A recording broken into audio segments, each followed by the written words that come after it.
Olá, pessoal. Bom dia, boa tarde, boa noite. Estamos recebendo aqui para um bate-papo, para uma conversa no relatório reservado, o cientista político Christian Lynch, professor do IESP, pesquisador da Fundação Casa Rui Barbosa, recentemente erigido à posição de sócio titular do Instituto Brasileiro Histórico e Geográfico e editor da revista Insight Inteligência. Eu aqui e João. Olá, Christian. Tudo bom, meu amigo? Tranquilo? Tudo, querido. E você? Tudo bom, Cláudio? João? O que temos para hoje aí? Vamos lá. Tranquilo é força de expressão. Tirando tudo que está intranquilo, sobra pouca coisa. Passados aí, nós já temos 10 dias do segundo turno da eleição e a gente ainda tem manifestações nas ruas, gente na porta de quartel, algumas rodovias ainda bloqueadas. Ainda não é um quadro de normalidade, ou que a gente sempre considerou como um quadro de normalidade após uma disputa eleitoral. E daí, como diria o outro, e daí, no curto e médio prazo, a gente vai ter essa normalidade em algum momento, ou essa é uma expressão vinda da pandemia, ou esse é o novo normal? É gente na rua e buzina durante 4 anos? Olha, mas é um meio novo normal, na verdade. Meio novo normal. Você vai ter extrema-direita no Brasil nos próximos anos, você vai ter esse sebastianismo em torno do presidente Bolsonaro. Você tem teoria da conspiração, isso vai ter. Vai continuar tendo. Então, nesse sentido, é novo normal. Mas ele também não é novo, por isso que eu falei que era meio, porque no Brasil esse pessoal é menos numeroso do que nos Estados Unidos. E o controle que esses caras têm das instituições é muito menor do que lá. Então, você não vai ter metade do país achando que a eleição foi fraudada. Você não vai ter uma inviabilização do governo Lula por causa disso também, não. Você vai ter, na verdade, uma tentativa de... Assim, qual é o problema? O Bolsonaro vai tentar, pelo menos os filhos querem que ele se mantenha como líder da direita. Mas Bolsonaro está na extrema-direita, então ele depende, na verdade, de ter algum controle ou ascendência sobre esse contingente significativo de pessoas que acreditam nas narrativas que ele produz. Né? Ele vai sair do poder, ele pode perder tudo que ele acumulou nesse meio tempo, em termos de capital político. De um lado, ele tem que enfrentar o fantasma da cadeia, e do outro lado, ele tem que enfrentar a possibilidade de que a sua liderança política seja suplantada dos governadores de São Paulo e de Minas. Então, você precisa manter gente na rua como forma de mostrar o seu exército, né? O Lula lá atrás, supostamente, tinha o exército do Stedley. Agora eles têm o exército de São Sebastião, o exército dos cruzados medievais que ficam rezando e lamentando na porta dos muros dos quartéis, tomando chuva. Então você precisa... Sem te interromper, já te interrompendo, o que você está dizendo, você tem se dedicado em produção de artigo, na sua produção acadêmica, você tem se dedicado muito ao bolsonarismo sem Bolsonaro. O que você está dizendo é que o bolsonarismo sem Bolsonaro pode não ser nem bolsonarismo. Pode ser uma outra coisa. É difícil saber se essa coisa pode existir sem o Bolsonaro, mas o problema é que tem vários Bolsonaros. Pode ser do seu pai, pode ser o filho, pode ser outro filho. Tá? O problema é que isso é um capital que eles acumularam politicamente. Então, por exemplo, se chegar a vez do Bolsonaro ir para a cadeia, eles vão precisar mobilizar esse pessoal. Eles copiam muito o Lula, né? Só que ao contrário. Vão precisar também. Eles vão precisar desse pessoal para fazer pressão em cima das instituições, para narrar uma ideia de perseguição, para eles pensarem 2 vezes antes de botar o cara em cana. E, ao mesmo tempo, vão precisar dessa máquina também de destruição de reputações que foi, durante o governo Bolsonaro, antes movimentada contra a esquerda, durante o governo Bolsonaro foi movimentada contra Rodrigo Maia, contra João Dória, contra o Moro, para mobilizar eventualmente contra o Zema e contra o o Tarcísio, se eles quiserem se tornar líderes da direita do Brasil. Agora, o ponto importante é o seguinte: o sistema político ele é muito mais impermeável ao populismo reacionário do que nos Estados Unidos. Não, é isso que eu estou querendo. É importante frisar isso. Nos Estados Unidos, eles controlam metade do país. O Trump controla metade do país através do Partido Republicano. Tá? Então, ele nomeou. Lá você tem uma direita forte já há muito tempo. Você controla a Suprema Corte, ou tem braços fortes das Supremas Cortes. Aqui no Brasil, não. Aqui no Brasil você tem. O Bolsonaro não tem nem partido. É possível que ele tenha que o PL venha rachar se o Valdemar da Costa Neto não quiser fazer oposição ao Lula. Bolsonaristas mesmo dentro do PL é metade do partido. Isso aí dá 1/10 da Câmara, 1/9 da Câmara, mais ou menos, está entendendo? Então, você não tem como impedir o Lula de governar. Todos os principais atores institucionais, presidente da Câmara, Senado, todos os partidos estavam na base do Bolsonaro, todo mundo já foi de pires na mão atrás do Lula querendo participar do governo. Então, nesse sentido, assim, eles vão desistir, tá? Mas eles só vão reaparecer ou vão ter alguma importância política na eleição de 2024. Quando você tiver eleição para prefeito e para vereador, aí você vai medir o tamanho desse pessoal de novo. Tá? Ou, de novo, em 2026. Então, nesse ínterim, é como se eles não existissem. Vai ficar essa... Quer dizer, eles existem, mas vai ficar essa coisa de... Volta e meia, você vai, de repente, se deparar com uma boiada aí no meio da rua, no meio da Avenida Rio Branco, em frente ao Comando Militar do Leste, mas isso não tem repercussão, entendeu? Isso não tem impacto político. Eu acho que é isso.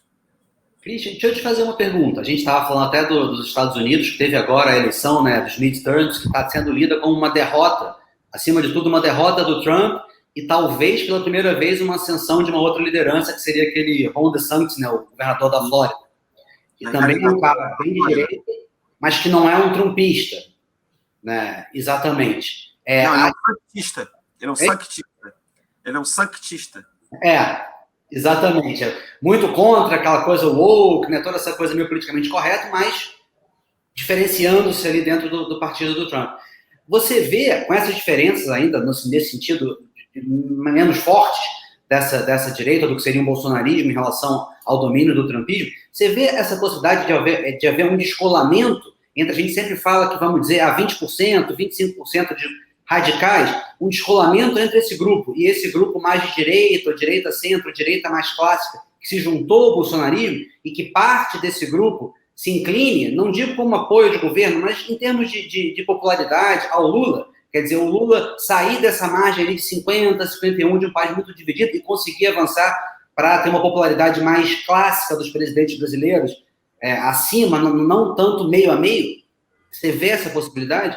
Eu não entendi bem. Você está querendo dizer se é uma possibilidade da direita não radical disputar com a direita radical, é isso? Ou se descolar, sim, deixar de ficar tão sob a égide, sob a liderança da direita radical. Olha só, eu acho que sim. A gente não sabe com o resultado, mas eu acho que sim pelo seguinte. Quando você olha retrospectivamente, a ascensão do Bolsonaro teve a ver com uma espécie de tempestade perfeita, porque você teve o conservadorismo estava desaparecido, recalcado, fazia 30 anos. Você teve um desgaste da situação da esquerda. Você teve o lavajatismo, embora o lavajatismo fosse para derrubar o PT, mas não necessariamente era para levar para a extrema-direita, era para levar para o Aécio, era para levar para uma turma dessas, assim, que a gente pode chamar de liberal de direita. Tá? Mas eles perderam o controle da situação. Então, parte da força do Bolsonaro não é do Bolsonaro, é da reemergência de um conservadorismo que não necessariamente era radical, e todo mundo embarcou no Bolsonaro, mas parte desembarcou. E o Bolsonaro estava no poder. Ele, fora do poder, perde força. O sistema, eu estou convencido disso, o sistema político brasileiro, os líderes partidários, Câmara dos Deputados, Senado, não vou nem falar dos ministros pelo Tribunal Federal, eles não gostam do Bolsonaro. Tá? Porque o Bolsonaro é um sujeito disfuncional. Ele é um sujeito que não tem capacidade de pilotar uma máquina. Ele é como se tivesse uma expressão que tem sido usada por aí, ele é como jogar xadrez com um pombo. Ele fica se debatendo pelo teto, fica cagando a sala toda, vira o tabuleiro. Então você tem que tratá-lo como se fosse um interditado, entendeu? Por isso que quem pilotava o governo era o Ciro Nogueira. Antes, o Ciro Nogueira era um general aposentado lá. Porque ele mesmo, ele é só um símbolo.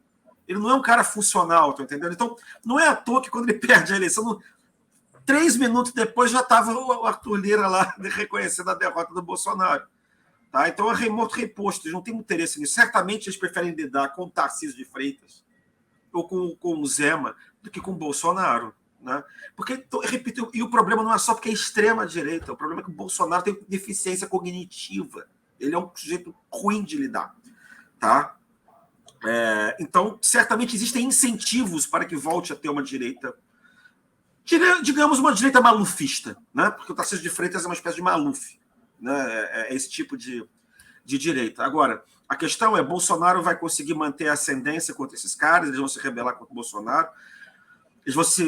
Aí a gente não sabe como é que vai ser a luta lá, porque o que vai acontecer agora é o seguinte: quando o Bolsonaro desce, e a ameaça golpista que já virou um negócio virou um cosplay de 64, virou um Dungeons and Dragons, virou um RPG. É o RPG do golpe.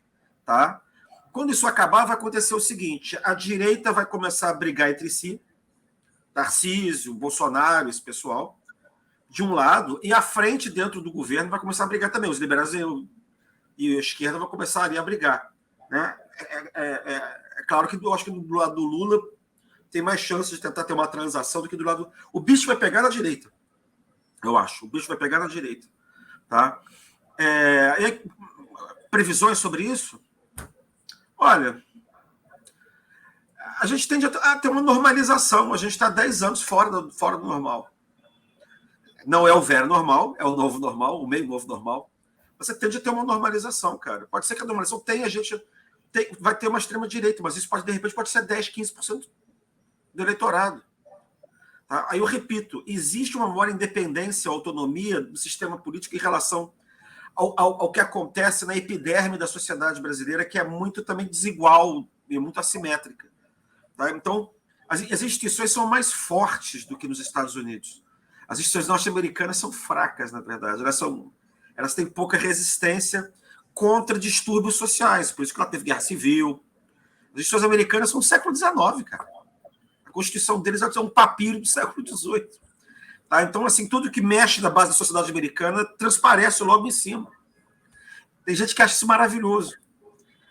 Mas em tempos de muito grande crise social, é melhor ter instituições um pouquinho mais descoladas ou independentes, entendeu?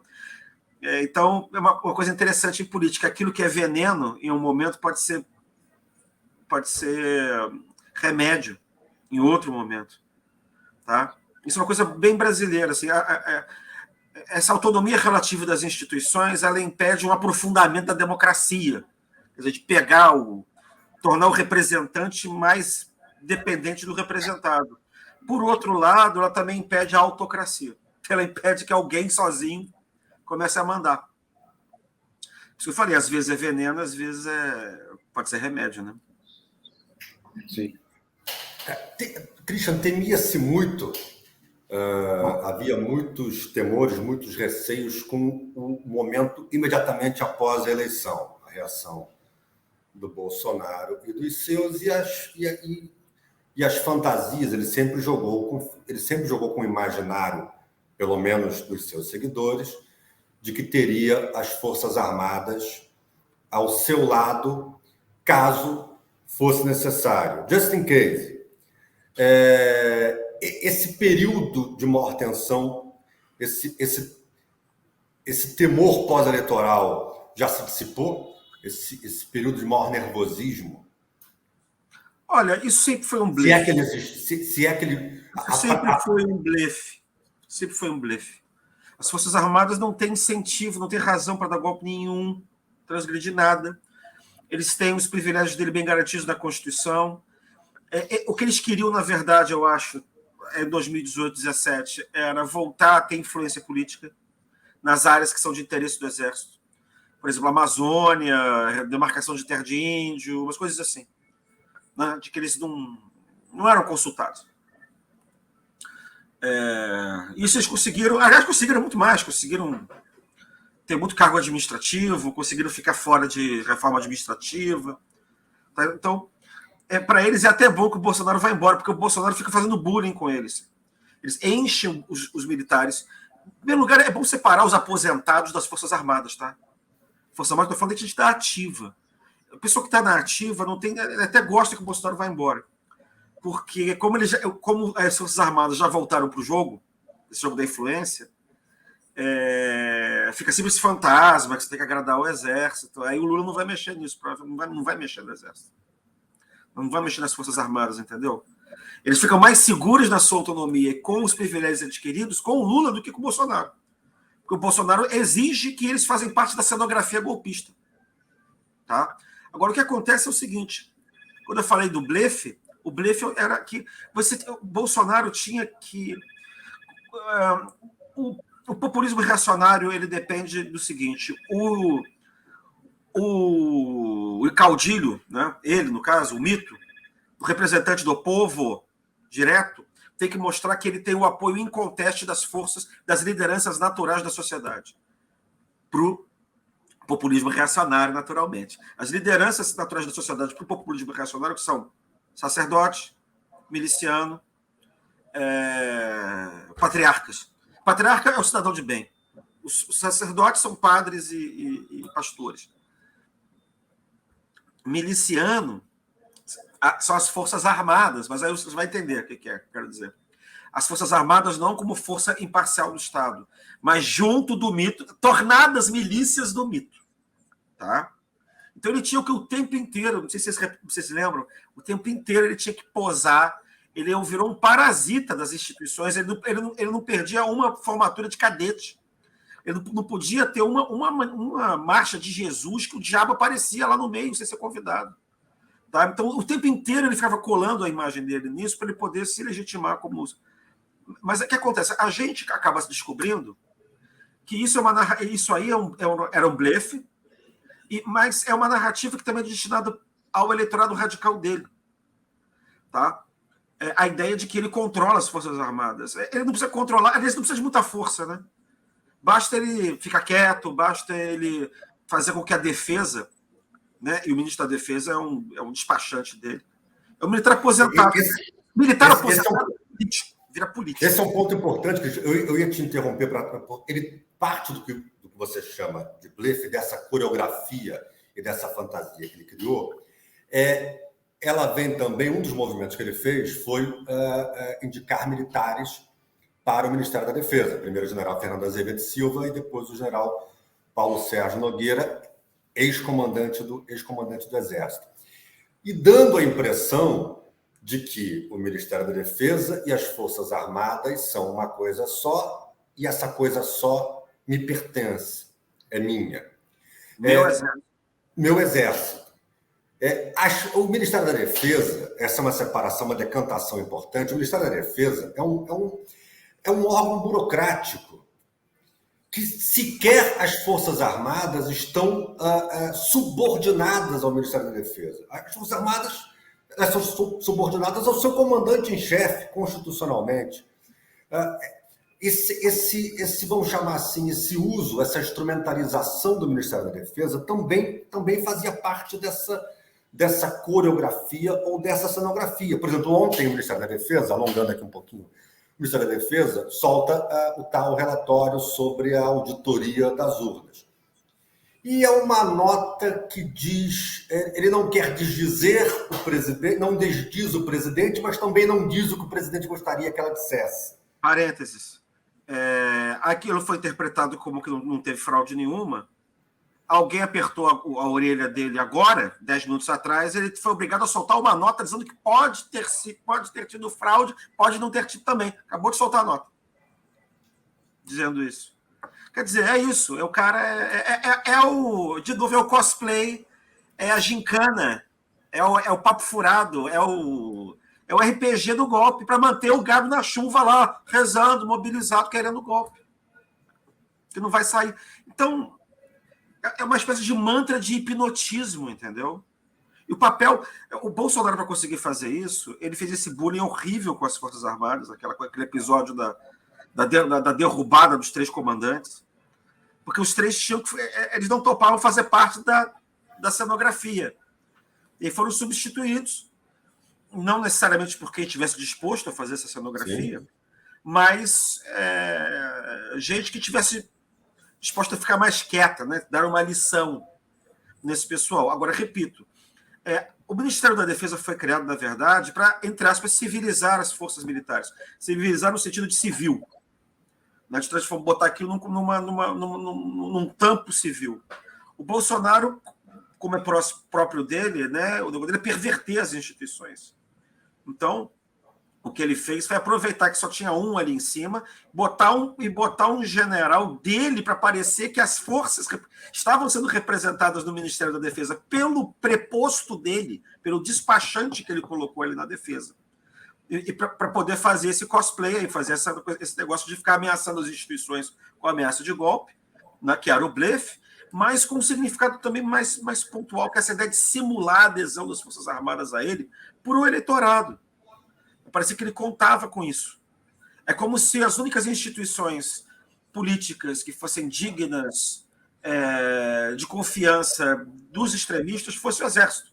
O Congresso não é, o Judiciário não é, eventualmente o Executivo não é, se for o Lula presidente, entendeu? Então, hoje, é importante manter a história de que o Exército achou fraude. Quer dizer, o Exército não precisa nem dizer, perdão, a defesa não precisa nem dizer que teve, que não teve. Basta qualquer pretexto para manter o gado na chuva lá, rezando. Tá? É para isso. Dá até pena, cara. Dá até pena. Mas isso mostra também como uma parte da população tá doente. Tá? Mostra o mau caratismo de quem manipula informações para manter essas pessoas doentes em benefício próprio.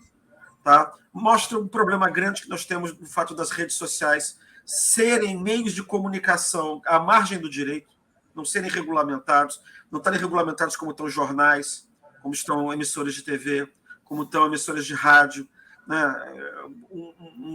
Canais que tivessem mais de um determinado número de seguidores. Isso tinha que ser uma coisa mais regulamentada, entendeu? Então, agora, qual é o efeito disso para o sistema político agora, para a governabilidade do Lula? Nenhum. Zero. Tá? Mas lembra, assim, eu já falo para caramba, essas coisas também são boas para manter o bolsonarismo nas manchetes e disputar manchete com o Lula eventualmente. Eu acho que o Bolsonaro está calado, e aí eu vou encerrar, porque ele não sabe até ele não sabe o que vai acontecer com ele não planejou direito ainda o que ele vai fazer. Então ele não pode levantar o gado, mas também não pode abrir mão do gato. Tá? Então, assim, o problema é o seguinte: se ele levanta muito o golpismo, ele se ferra na frente. Ele pode acelerar a prisão dele nos inquéritos antidemocráticos. Por isso que, propositadamente, ele fica quieto, ele não fala nada, ou ele fala que manifestações que sejam pacíficas, mas não diz, não fala em golpe. Aí ele manda o comando das fake news lá, que eles falam agora, eles vão na porta dos quartéis falar intervenção, não pode ser nem mais militar, tem que ser intervenção federal, que a gente sabe que não tem nada a ver com golpe militar. A intervenção federal é a intervenção dos estados, do governo federal nos estados, entendeu? Não tem nada a ver com golpe militar. Mas isso tudo mostra uma preocupação de não serem presos. Tem uma preocupação, na verdade, de conseguirem continuar a gincana golpista sem irem presos. Isso mostra, na verdade, que é um fiasco o negócio. Que eles têm medo. Tá? E aí, assim, como é que a gente pode brincar, então, sem atrapalhar, sem a gente ser punido? Para brincar, tem que não pode falar a palavra golpe, não pode falar isso, pode falar aquilo. Tá? Então, o Bolsonaro não sabe, assim, se ele levanta muito esse troço, isso piora para ele. Mas se ele abrir mão disso, também ele pode achar que ele fica muito exposto, muito indefeso, e aí ele vai em cana também, entendeu? Então, ele não sabe ainda modular o que fazer com esse capital mugindo aí que ficou solto depois das eleições. Cláudio, como é que tá? Temos tempo ainda ou já... Eu queria... A gente tem falado muito. Vamos falar um pouquinho mais rapidinho, Christian, um pouco mais de quem está vindo e menos de quem está indo ou até de quem já foi. Você, com muita propriedade, classificou essa disputa Lula-Bolsonaro quase que como se eu estiver usando as palavras erradas para repetir o conceito que você talhou, você me corrija, por favor, como um referendo, um plebiscito da Constituição de 88. Ela, pelo resultado das urnas e por essa premissa, ela sobreviveu. Mas você acha, já foi aventado a convocação de uma Assembleia Constituinte. Você veria espaço ou necessidade da convocação de uma Assembleia Constituinte, não para mudar, mas para deixar como está, para blindar ainda mais a Carta de 88? Olha, Cláudio, isso não existe, cara. Isso que chama Constituinte é para mudar uma Constituição pela outra. Não tem como você fazer a Constituinte para blindar. Tá? Isso tecnicamente é uma Constituinte e substitui a outra. Quer dizer, ela é feita para fazer uma nova Constituição que substitui a anterior. Né? Não vai ter Constituinte nenhuma. Não vai ter nenhuma Constituinte. Isso não é minha opinião, não. Se eu quero ou não quero, não vai ter nenhuma. Eu, pessoalmente, não quero, eu acho. E não vai ter nenhuma. Né? O jogo continua. A confusão toda que aconteceu era para saber como é que a direita ia entrar na Constituição. Porque a gente teve governos liberais, Fernando Henrique, Collor, a gente teve governos socialistas, Lula, Dilma, social-democratas, se vocês quiserem. Tá? Os dois governos conservadores que teve foram fruto de artimanhas ou acasos, o Sarney e o Temer. Mas o que estava faltando saber é como é que a direita ia governar com a Constituição. E aí foi esse desastre. Esse desastre foi causado propositadamente pela eleição do Bolsonaro em vez de um outro qualquer. Tá? Agora, o que está tendo, na verdade, é uma tentativa de voltar à normalidade com a direita aí. Então, você tem um Congresso que é de direita, que a metade do Congresso, pelo menos, é de direita, um pouco mais, talvez. Se a gente achar que o centro-direita também é direita. Tá? Agora é o jogo que segue. Você vai ter o Lula no governo agora não é igual ao Lula de 2002, é outro contexto, é tudo diferente. O Lula, em 2002, ele estava numa encarnação dele, que era a encarnação Getúlio Vargas 51. Boa ideia. A encarnação dele agora é Tancredo Neves. Tá? Sem morrer, por favor. Tá? Então é um outro jogo, vai ser um jogo de governo de centro-esquerda. É um jogo que vai fazer maioria no Congresso, mas aí que é interessante, porque uma vez que o governo não caia em excessos, entre aspas, esquerdistas em matéria de costume, que eu acho que não vai cair,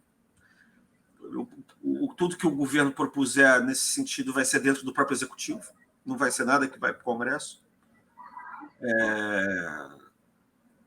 O governo vai ficar por ali e o medo da extrema-direita vai aglutinar um pouco à frente, entendeu? Então, eu acho que o movimento vai ser assim. Quanto maior o perigo da extrema-direita, mais os liberais vão ter que viver junto com a esquerda. Quanto mais rápido você desfaça o medo do extremismo, mais a brigalhada tende a começar. Entendeu? Porque, digamos assim, a ameaça externa serve para amalgamar, o desaparecimento da ameaça serve para abrir. Sempre funciona assim, né? Você acha, além da provocação que eu fiz, você acha que não haveria uma disposição, por exemplo, para se colocar mais direitos para dentro da Constituição nesse momento? Cláudio, esquece isso. Não está no horizonte de absolutamente ninguém.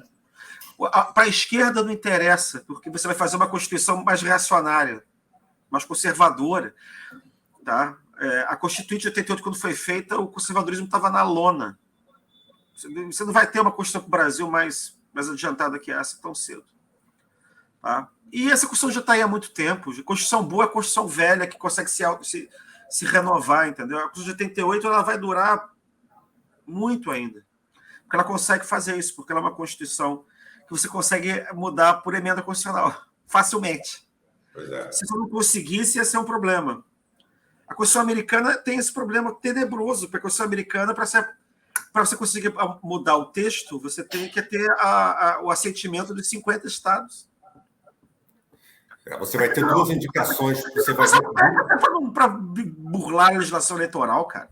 Sim, o Lula vai ter direito a duas indicações para o STF, o que, de certa maneira, não deixa de ser uma forma de preservar a Constituição de 88. A Constituição vai ficar, esquece isso, ninguém quer, o Supremo não quer mudar, o Congresso não quer mudar, ninguém quer mudar a Constituição. A mesma esquerda, só os mais debilóides é que ficam falando qualquer coisa assim. Ou o pessoal da extrema-direita. Né? O que eles querem, mas o que se quer, na verdade, é manter, tocar como está. Né? Futuros membros do Supremo Tribunal Federal, o impulso do PT é nomear mais Lewandowskis. Estou falando isso porque o Lewandowski é o sujeito mais tradicionalmente vinculado à esquerda lá dentro. Mas nenhum juiz é realmente de esquerda, sabe? Não existe uma interpretação de esquerda da Constituição. Você tem interpretação liberal da Constituição, liberal progressista da Constituição, que é tipo Barroso, que é liberal dos costumes e tal. Você pode ter alguém menos liberal econômico, porque esse núcleo, você formou um núcleo dentro do Supremo que é mais favorável ao liberalismo econômico, ou social-liberalismo, né, do que ao estatismo, ou social-democracia. É Carmen Lúcia, Barroso, esse pessoal, Fux, esse pessoal todo tem simpatia para uma agenda mais liberal econômica. Que eu também acho que tem a simpatia da boa parte do Congresso hoje. Tá? Então, não adianta você também querer nomear um juiz ultraprogressista. Eu não sei se o Senado aprova. Esse Senado agora aprova. Eu não sei se a gente ainda está no mundo que se aprovava qualquer um. Por exemplo, o Cássio, que é um sujeito com poucas luzes, ou currículo para ser ministro, ele foi aprovado a toque de caixa porque o Congresso estava no pânico, no rescaldo do ódio ao Lava Jato. Então, ele teve uma adoração por esses magistrados, tipo Aras, tipo Cássio, assim, com quem você pode fazer negócio. Você tem que lembrar que o Supremo julga senadores e deputados. Né? E essa é uma novidade no sistema. Eu acho que a gente está entrando numa era em que o Congresso vai ser mais forte que o Judiciário e que o Executivo. Tá? Eu tenho um pressentimento sobre isso. Coisa que não acontecia desde 94. Tá? Porque o Congresso era submetido ao Executivo no regime militar. Ele aparece com força a partir de 84, 85, 86. Até 94, o Congresso é o poder central. O Fernando Henrique inventa o presidencialismo de coalizão para poder o Executivo impor a sua agenda. Esse modelo apodrece lá na frente, né, com o Lava Jato e tal. Aí vem o primado do Judiciário. E aí, de repente, teve uma reação do legislativo de reafirmar sua própria autoridade. Então, de um lado, a reação contra o Supremo Tribunal Federal. Reparem que o Congresso deixou. O Congresso não queria ditadura nenhuma do Bolsonaro, mas deixou o Bolsonaro cantonar bonito o tempo inteiro o Supremo Tribunal Federal. Deixou panha, porque o Supremo era obrigado a precisar do Congresso, entendeu? Contra o Bolsonaro. Então, o Lira ficou num mundo maravilhoso, porque ele ficou comendo dos dois lados, do Executivo e do Legislativo, e do Judiciário. Né? Então, eu tenho a impressão que isso não vai mudar muito. A maior parte do Congresso é de direita, o governo é de centro-esquerda.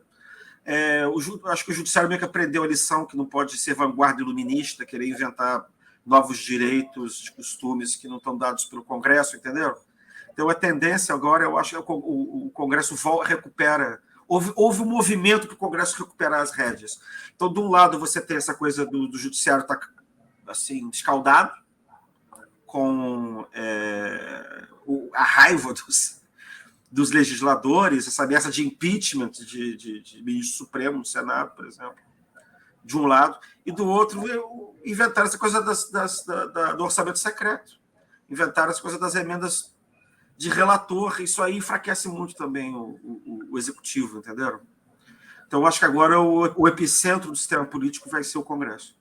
Christian, aproveitando o gancho, tinha uma pergunta dupla sobre o Congresso e sobre o PT. Você falou lá atrás que é um governo diferente do Lula, um Lula diferente em 2002, e também acarretaria um PT diferente. Então, a primeira pergunta é o seguinte: você vê o PT realmente disposto e capaz de se abrir para essa frente ampla, que não foi exatamente as características dos outros governos dele, ainda que houvesse alianças, era muito mais o PT no centro, abrindo espaço, claro, não sei que você discorde, abrindo espaço para os partidos, do que esses partidos estarem dentro de uma formulação programática de governo, que é mais ou menos a indicação que o Lula parece dar agora. Você vê o PT, claro, com ruídos, com brigas, mas disposto a se abrir para essa frente ampla, numa formulação de governo mesmo.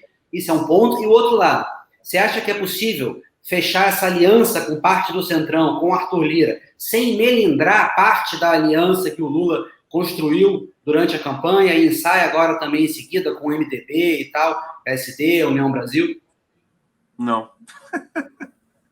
O PT vai continuar querendo mandar, vai querer emplacar os seus economistas desenvolvimentistas e estruturalistas, vai querer ocupar a maior parte dos cargos, mas vai obedecer o Lula. Mas se dependesse deles, não. Ele é um partido muito... Vamos falar sério, o único partido que existe no Brasil é o PT. Não existe mais nenhum. Né? Porque poderia ter o Bolsonaro se o Bolsonaro tivesse feito algum partido, mas não fez. O único partido que existe é o PT. Então, ele sobreviveu à Lava Jato, que foi... O Lula falou uma coisa certa, tentaram me enterrar vivo, é verdade. Ele está aí, virou presidente de novo. Tá? Eles têm uma estratégia de longo prazo, é uma barata inverno nuclear, eles não morrem, não. Tá? Então, eles têm essa briga interna, luta, enfim. Agora, o Lula enquadra o pessoal todo. Né? Ele tem essa força. E ele influencia, Gleisi Hoffmann, ele tem o pessoal dele ali que abafa. E aí eles são obrigados a engolir. Isso de um lado. Do outro lado, o que eu acho que é um pouco mais. Agora tem que ver o que o Lula vai querer fazer também. Não sei até que ponto ele vai ceder espaço para os aliados. Ele vai ceder espaço, mas esse espaço nunca vai ser considerado suficiente. Mas é da política. O PT sempre vai achar que cedeu muito.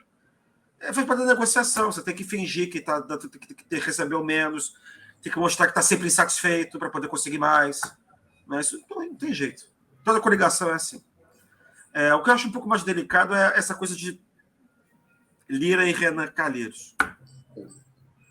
Né? Essa coisa de como porque aí você... Bom, o Lula não tem jeito, ele não pode intervir na eleição, entendeu? O executivo não tem mais essa força.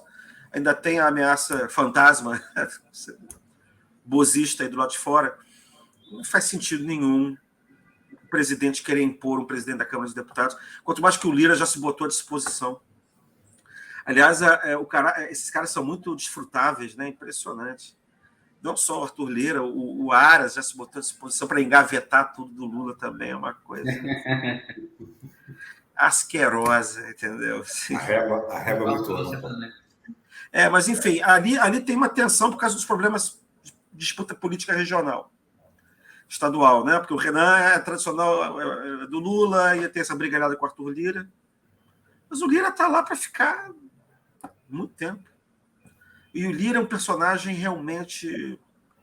Ele não é qualquer um, não, cara. Ele não é Severino, ele não é Eduardo Cunha. A gente tem que ter graças a Deus que o Bolsonaro não tenha o caráter e a inteligência do Arthur Lira, senão estava ferrado. O Lira dava um Orbán, se quisesse. Entendeu? Então é bom ter o Lira do teu lado por enquanto. É bom mexer com ele, não. Ele realmente tem o cordão, ele é truculento e ele é muito inteligente. Então é melhor manter as coisas como estão. Eles se dispuseram, o Pacheco também. Então, eu acho que o Lula está fazendo certo mesmo. Ele tem que ser prudente. Prudente e moderado. João, algo mais? Não, acho que podíamos ficar aqui muito tempo, né? Mas acho que já fechei as agora. Vamos guardar alguns para os próximos. Beleza. Então. Christian, meu amigo, obrigadíssimo pelo seu tempo, pelo papo. A você, assinante do Relatório Reservado, obrigado. A você que está recebendo esse vídeo e não é assinante, vá ao site, assine, e aí você vai ter acesso a conteúdos exclusivos, a informações exclusivas. Christian, obrigadíssimo. Nada, querido. É sempre um prazer estar com vocês aqui. Depois eu volto, né, daqui a um tempo. Volta daqui a meia hora. Se quiser, daqui a meia hora. Valeu, João. Eu tenho uma vida para levar também. Sabemos. Abraço, meus amigos. Até a próxima. Valeu, Cláudio. Até mais. Até mais.